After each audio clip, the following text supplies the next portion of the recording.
They accidentally emptied my account for my sister's loan and called it a family sacrifice. My dad said, I mixed up the accounts. It was a simple mistake. My mom whispered, we thought you would understand. I requested the bank footage. It showed all three. I said nothing. I just quietly reported it, froze the accounts, and locked access. That evening, my mom called 17 times. My sister texted, we're family. I smiled in. It started with a group text. Family dinner Sunday. Casual.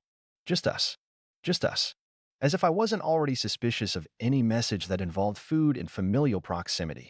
The last time they said, just us, I ended up footing a $600 sushi bill and getting blamed for making my sister's boyfriend feel emasculated because I asked him what he did for work.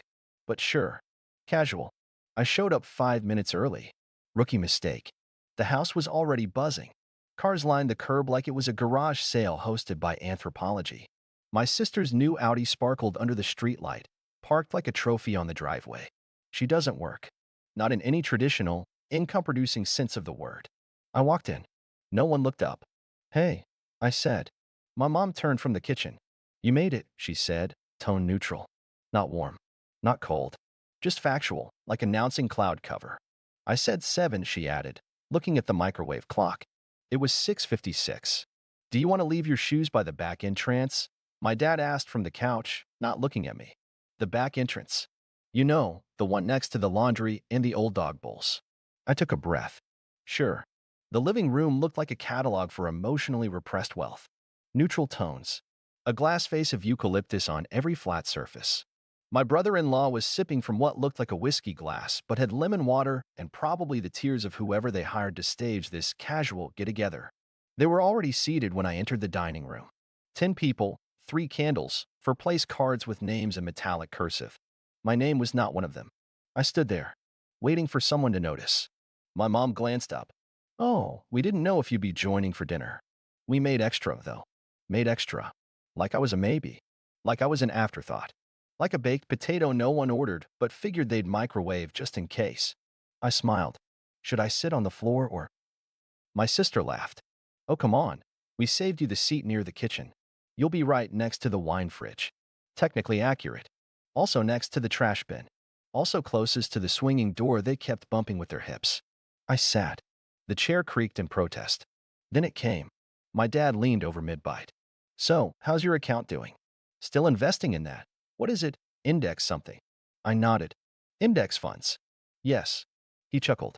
Good. Because you know your sister's loan is up for renewal. Maybe you two can chat after dinner. Family helping family, right? My fork stopped halfway to my mouth. No one else blinked. My mom passed the salad. My sister poured herself another glass of sparkling cranberry like this was just a Tuesday. I said nothing. I just smiled. Because silence, I've learned, is where the power hides. After that dinner, I started remembering. Not just the evening, the whole thing. Every small sure, why not that stacked into a financial system where I was the only one putting in money and everyone else just knew where to find the ATM. It started with a phone call. Sweetheart, my mom said. That voice she uses when she's about to ask for something but wants it to sound like a favor to me. We've started a little family safety net. Just something small. Everyone's chipping in. Everyone. Which, in my family, meant me. I sent $2,000. Told myself it was a gesture, not a habit. 2 days later, she texted me. We opened a shared account. For simplicity. From then on, I was basically the family's invisible payroll system. Monthly. Quiet. No reminders needed. I paid my sister's tuition. $6,042 per semester. My name was on the student portal. She never asked how it got there. I covered her rent. $1,400 a month. Plus $3,100 move-in cost because she said the apartment gave her bad vibes until she upgraded the lights and bought a mattress that came in a designer box. She once messaged, I didn't have time to set up renter's insurance. Can you just Venmo it? I did. $382. No emoji. No thanks. Then there was the car. A 2008 Toyota Corolla. Mine now, apparently. I found out when I got the parking ticket in the mail. She had, accidentally, put it under my name when renewing registration. Her explanation, I thought it was still your old one. They must have used saved info. Dad needed a new TV to relax his nerves. $799. 65-inch. He said, At least you'll have something decent to watch when you visit. I paid for their anniversary dinner. $620. They said they'd cover the next one. There hasn't been a next one. They went to Disneyland to reconnect as a unit. I paid. My souvenir was a fridge magnet that said, "Family is forever." I started seeing odd charges. $780. Mind plus Body Healing Center. I asked Mom. She said it was for her personal yoga coach. My spine's been tight. $1,200. Life coaching sessions for my dad. He said it was for redefining his legacy. $390. Costume rental. Unicorn suit. For my nephew's birthday party. $149 per month. Subscription wine box. When I asked, she said, "I don't drink it. The bottles are pretty." I started to realize I wasn't helping. I was funding. When I brought it up, they acted like I was ruining the vibe. Dad. Well, someone has to be the adult in this family. Good thing it's you. Mom, you've always been so generous. We're proud of that. Sister, I'd help too, but my credit card's frozen. There was never a thank you. Just the implication that my success was community property. Then there's the one I never forgot. I was 14, won a science award, got my picture in the local paper, brought it home. Dad looked at it and said, "You think you're better than everyone now?" I didn't answer. He added, "You might be smarter, but you'll never be stronger than me. Remember that." He never congratulated me. Not then. Not ever. So when I saw the $12,000 transaction for loan payment, I wasn't shocked. Just tired. I called him. "What's this?" "Oh," he said, like I caught a typo. "That must have been a mix-up. I meant to use our account. It was for your sister. She needed help with her loan." Mom in the background. "We thought you'd understand. It was already done. And it's for family." I said nothing. That night, I requested all account activity and bank footage. Next morning, I froze the accounts. No warning. No call. At 9:04 p.m., my phone started buzzing. 17 missed calls from Mom. My sister texted, "We're family." I replied, "That's exactly why I needed to set boundaries." Then I turned off notifications and went to sleep. I watched the bank footage like people watch horror films. Leaning in, eyes dry, knowing the monster's about to pop up and still somehow surprised when it does. There they were. My dad in his Navy windbreaker that he swears is just broken in, not old. Mom with her oversized purse, the one she calls timeless, digging through it like she's looking for her conscience. And my sister, in faux designer sunglasses, inside, scrolling through her phone with the intensity of someone booking an Airbnb for a weekend she isn't paying for. They were at the counter. The banker smiled, clearly briefed. Papers were passed around. My sister signed first, like she'd done it before. Then Dad leaned over and said something that made all three of them laugh. I rewound. He won't care. He's stable. He's always been reliable. He doesn't mind helping. Mom added, he always helps. That's what makes him the good one. Sister, exactly. He should be proud we trust him with this. Trust. Like redirecting $12,000 from my account without my consent was a love language. I paused the video. Sat back. Let silence do the screaming. That evening, I logged in. Transferred every cent from the shared account into a new one. Requested a full hold. Changed every password. Blocked their devices from login. It took 11 minutes to erase 3 years of just helping out. At 8:43 p.m., my phone lit up. Call from Mom. Decline. Another. Then another. 17 in total. No voicemails. No messages. Just panic dialed into digits. At 9:06 p.m., I got a text. "Mom, you've ruined everything. Why would you do this to us?" At 9:14 p.m. "Sister, you're disgusting. We're family. You're supposed to be there. Always." I turned off notifications. Made dinner.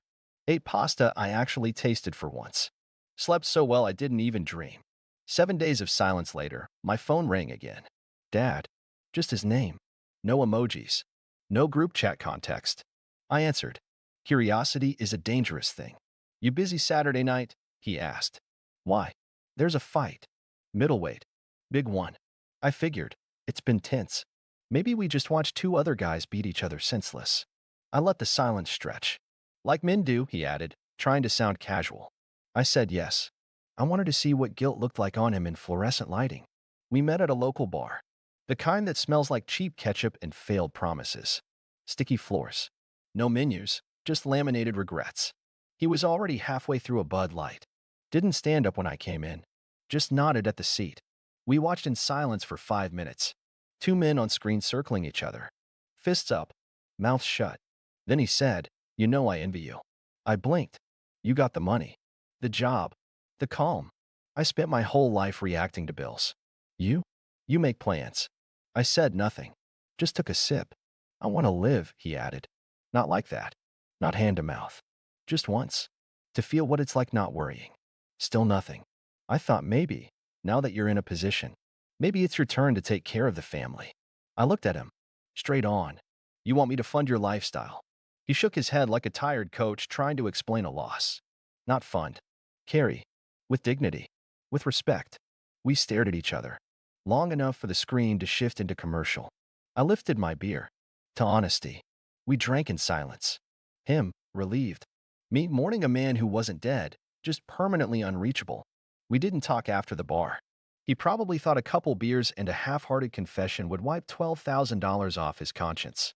But guilt isn't a credit card. You don't get to just swipe and hope for forgiveness. So I opened a new chat. No emojis. No greetings. Just a title, clarification. And then I started sending facts. I renamed the group chat Clarification. Capital C, no emoji. It sat there like a loaded weapon in my phone. I didn't say anything. No opening line. No, hi. Just 3 files. The first was a PDF bank documentation of a second checking account opened in my name. Except it wasn't quite my name. Middle name, Nathaniel. I don't have a middle name. Never did. But apparently I do now when it's time to steal. The address matched mine. The signature didn't. The second file was a screenshot. An email from HR at my job. Confirming receipt of your bonus. Funds deposited into the account ending in minus 2,410 as requested via signed instruction. I had never requested that. The third message wasn't a file. Just one line. Just wanted to confirm who filled this out on my behalf. Then I locked my phone, put it face down. Went to boil water for tea I didn't want. 10 minutes passed. Nothing. Then, sister. Wait. That wasn't me. That was Dad's idea. 2 dots. Then 3. Typing. Stopped. Typing again. Mom. We didn't mean harm. We thought you wouldn't find out. We just needed space. A bit of breathing room. Dad. Read all messages. Said nothing. I waited. Then sent one more file. The police report. Formal. Signed. Attached under the file name. Already submitted. PDF. Caption. Just keeping you informed. Then I muted the chat. No reply. Not one. 3 hours later, the doorbell rang. I wasn't expecting food. And I don't have friends who do surprises. It was her. My grandmother. She stood on the porch in that coat she's worn since the Bush administration. Same brooch. Same calm face that had outlived 2 husbands for family betrayals and a fire in her kitchen that she put out with baking soda and prayer. I let her in. No words yet. She sat down at my table like she had every right to be there. And to be fair, she did. I heard what happened, she said. I nodded. I know your father was wrong. I'm not going to argue that. But she looked down at her hands. He's still my boy. I didn't respond. Not out of spite, just because I had nothing left to spend. Not even syllables. I'll cover the amount. All of it, she said. I'll cash out the bonds. You withdraw the complaint. Still silence. She reached into her purse and pulled out a folded envelope. Thick. I've done it before. Covered for him. You were too little to remember. I stayed quiet. I think I knew where this was going. I used to go hungry so he could eat, she said. Sold my wedding band to pay off his first car loan. Took out credit cards to clear his debt. I spent Christmases hiding from collectors. She paused. Then, quietly. And he never said thank you. Not once. A memory hit me like a slap.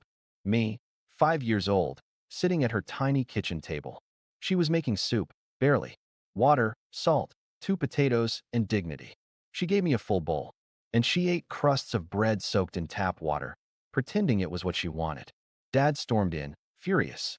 Where's the PlayStation, Ma? You said you'd figure it out. He was holding the keys to the brand new bike she bought him on layaway. I'm working on it, she said. You always say that. You're useless. He snapped, then slammed the door. I remember asking her, Grandma, why don't you eat? And she smiled like it was a magic trick. I already did, sweetheart. You just didn't see. Back in my apartment, present day, she was crying. I'm not asking you to forget. Just don't let him fall. Not like this. I walked to the counter, poured her a glass of water, sat down across from her, looked her in the eye. You did everything you could. He didn't care then. He won't care now. She bit her lip, said nothing. I finished. This time, let him find his own way out. I'm not fixing it for him. She looked at me, long, then nodded, once, deeply, and stood up. No hugs, no dramatic exit, just quiet. She closed the door behind her. I sat alone, phone off, inbox full, heart finally flat. Not angry, not vindicated, just done. We didn't talk after that night. He must have thought a few beers and a mid-range confession could settle years of extraction. That silence would smooth the edges of a signature I never authorized. That a shared drink meant shared delusion. It didn't. I waited. And when the invitation came, I knew I'd go. Not because of them. Because of her. It was a voicemail. Her voice always had that steady gentleness, like something from a time when people still left the lights on for each other. I'd love to see you on my birthday. It's nothing big. Just cake. Come for me, not for the noise. And so I did. The apartment looked exactly how I remembered it. Same chipped porcelain swans, same plastic tablecloth, same attempt at joy. A gold 80 balloon hovered in the corner, despite her being 76. Rounding up, that's our family specialty. Look who finally decided to show up, my sister beamed, approaching in sequins and nerve. I nodded, didn't speak. Inside, my mother was already organizing chairs like she was directing grief. Dad stood by the drinks, like always, acting as if we'd just returned from war and now everything needed to be quietly fine. I took a seat, watched them buzz. They smiled like nothing happened, like silence could reset history. We made it through awkward cake prep, singing, clapping. Somehow they made her birthday feel like an intervention for me. Then, while candles were still burning and everyone was grabbing forks, I stood up. I brought gifts, I said. No wrapping paper, no bows, just a navy blue folder. I opened it. 3 envelopes. Plain. Labeled Mom, Dad, Sister. I handed them out. One by one. What is this? My mother asked, cautious. A record, I said, of what's been borrowed, with terms for return. They opened the papers. Each had their total. Each weekly rate. Each breakdown. Mom, $300 per week. Dad, $300 per week. Sister, $500 per week. All based on real incomes. All calculated. Fair. Clean. Pages included transfers, screenshots, payments made on behalf, gifts reclassified as debts. I'm not asking for miracles, I said. I'm just suggesting you finally learn what it feels like to contribute. My sister scoffed. This is disgusting. No, I said, still calm. Disgusting was the fake account. This is structure. Dad's face tightened. This is humiliation. I shrugged. No, this is balance. I didn't raise my voice. I didn't accuse. I just placed a mirror on the table and let them look. Silence landed like a dropped glass. They stared at the invoices as if the numbers might rearrange themselves into apologies. My mother flipped her pages twice, hoping for a punchline. My father folded his neatly, like bad news deserved origami. My sister read hers aloud under her breath, then looked at me like I'd just uninvited her from her own fantasy. You seriously want us to pay you? She asked. No, I said. I seriously expect it. You're insane, she muttered. I didn't respond. Insanity doesn't print receipts. Then a slow rustle broke through the tension. Grandma. She sat at the end of the table, hands still, face unreadable. She opened her purse, that old leather thing that had survived more betrayals than the family itself, and pulled out $300 in crisp bills. She stood, walked over, placed the money on the table in front of me. I don't owe this, she said quietly, but I'll start. Because someone has to. The room froze. No one breathed. Only the faint whir of a plastic ceiling fan still turning through decades. I looked at her. Not shocked. Not moved. Just still. I picked up the cash. Walked to her. Pressed it gently back into her hands. I'm not collecting from you, I said. I'm collecting from them. Because I was the one who paid. She didn't argue. Didn't plead. Just closed her hand around the bills and nodded. My sister's mouth opened, but nothing came out. My mother looked at her own lap like guilt might be hiding in the folds of her skirt. My father finally spoke. We're family, he said. This isn't how families fix things. I looked him dead in the eye. No, this is how families stay broken. Quiet theft, loud guilt, zero math. Then I turned to Grandma. Thank you, I said, for always being the only adult in this room. I walked toward the door. They didn't stop me. Not because they didn't want to. Because they finally understood. There would be no negotiation. No last-minute hug. No whisper of "we'll figure this out." Just a folder on a table. And a silence heavy with interest. The first payment came on a Tuesday. $300 from my father. No message. Just a notification. Deposit received, John S.R. Thursday, another $300 from my mother. Friday, $500 from my sister. Right on schedule, like she had a calendar labeled redemption. No apologies. No, let's talk. Just numbers. Just silence with a bank logo. I didn't respond. Didn't acknowledge it. But I didn't stop it either. I let the money do what I had done for years. Carry weight quietly. Every week, the same pattern. The same transfers. The same silence. At first, I checked each one. Tracked it. Tallied it. Then I stopped. They weren't communications. They were corrections. I named the folder Emotional Severance. Every payment got filed, labeled, timestamped. Reimbursement for years of quiet withdrawals. No one tried to call. No one knocked on the door. Maybe they knew the door was still there. But I had taken away the key. My grandmother called once a week. Always the same time. Never dramatic. She told me about the new kettle she bought, the stray cat outside, a doctor's appointment she forgot to go to. She never asked about them. Never tried to fix anything. In the fourth week, she said, I always hoped someone in our family would grow up before everything fell apart. I smiled into the quiet. You did, I told her. I just followed your lead. I didn't move away. Didn't change my number. Didn't disappear. I stayed right where I was. Same apartment. Same grocery store. Same barista who always forgot the lid. But something had shifted. I bought a car. A new one. Not for anyone else to borrow. Just mine. I signed the paperwork and smiled when they asked. Anyone else on the title? No, I said. It's finally just me. I started cooking again. Not to stretch a meal across mouths. Just food I liked. Just enough. Leftovers that stayed in my fridge. And I slept. Deeply. Without that ache in my chest that used to whisper, you forgot something. Someone needs you. No one needed me now. They just owed me. One day, I received a letter. A real one. Handwritten. From my mother. We still love you, it said. Even if you've become cold. I flipped it over. Took a blue Sharpie. Wrote on the back. I didn't become cold. I just stopped overheating. For people who never noticed the burn. I walked it back to the mailbox. No envelope. No stamp. Just returned it like a receipt. Face up. That night, I sat on my balcony. Tea in hand. City below me, humming its usual static. Another deposit hit. $500, sister. Right on time. I didn't open the app. I just smiled. They had finally learned how to give something back. Not love. Not honesty. Just repayment. And me? I stayed. I lived. I rested. Because for the first time in my life, I had boundaries. And that made me happy.